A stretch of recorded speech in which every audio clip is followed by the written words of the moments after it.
सब लगातार मौसम में जिस तरीके से वायु प्रदूषण बढ़ा है, आंखों की कितनी बीमारियां बढ़ रही हैं, क्या कारण मानते हैं? इसके कारण आंखों की बीमारी डेफिनेटली बढ़ गई है और ओपीडी में भी पहले से कुछ ज़्यादा ही लोग आ रहे हैं। तो उसमें यह है कि एक तो आँख में जैसे जलन होना, लाल होना और रड़क वगैरह, ये सब कंप्लेंट्स ज़्यादा आ रही हैं। तो डेफिनेटली ओपीडी जा रही है और 8-10 लोग तो ख़ास तौर से वो आते हैं जिनकी आँख काफ़ी लाल या काफ़ी ख़राब है। तो स्मोक का काफ़ी बुरा असर तो पड़ ही रहा है आँखों पर। किस तरीके का स्मोक है डॉक्टर साहब ये?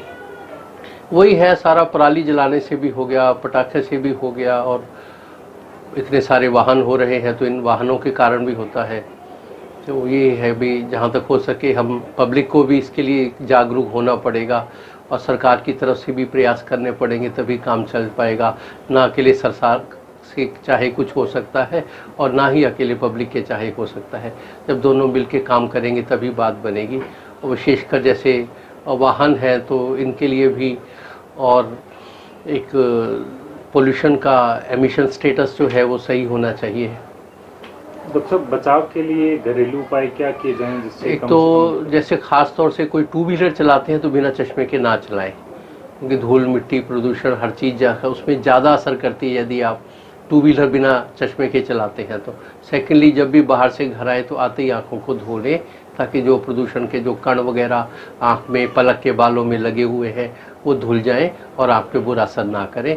इसके अलावा कुछ आई ड्रॉप्स होती है जिन्हें कि हम लुब्रिकेटिंग आई ड्रॉप अर्थात CMC आई ड्रॉप्स बोलते हैं। तो इस प्रकार की कोई ना कोई लुब्रिकेटिंग आई ड्रॉप्स भी 1 या 2 बार प्रतिदिन डालते रहें और पानी खूब पिएं ताकि आँख में सूखापन ना रहे। फिर भी यदि डॉक्टर साहब किसी को ज़्यादा दिक्कत हो तो क्या कहेंगे? तो फिर तुरंत ही नज़दीकी नेत्र रोग विशेषज्ञ को दिखाएं ताकि एक उचित उपचार किया जा सके। सर, दिवाली के पटाखों और ये जो पराली की वजह से धुआं आ रहा है उसकी वजह से आंखों में जलन, खुजली और सांस लेने में प्रॉब्लम हो रही है। बड़ों के साथ बच्चों को भी कहीं ना कहीं ये प्रॉब्लम देखने को मिल रही है। तो किस तरह की दिक्कत आ रही है? सांस लेने में दिक्कत हो रही है, आंखों में जलन हो रही है, स्कूटी चलाने में दिक्कत हो रही है, आंखों में जलन भी है, खुजली भी है, और कहीं ना कहीं ऐसा लग रहा है कि पराली का धुआं सांसों में